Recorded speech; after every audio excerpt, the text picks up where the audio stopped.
Okay.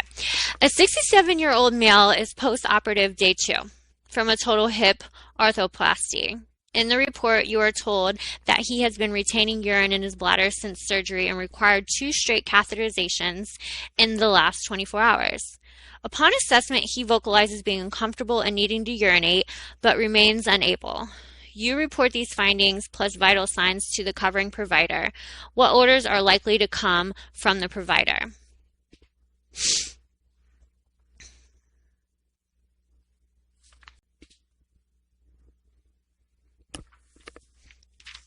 All right, let's see what it is. So D, a postoperative day 2, 67-year-old male is at risk for benign prostatic hyperplasia, causing constriction around the urethra and subsequent urine retention. Okay? The nurse can expect orders from another bladder scan. For another bladder scan, catheterization either straight ×1 or a fully catheter in a leg bag for home discharge.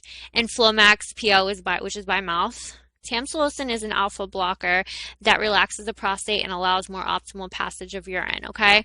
And so men with BPH, they are at very high risk for having urinary retention.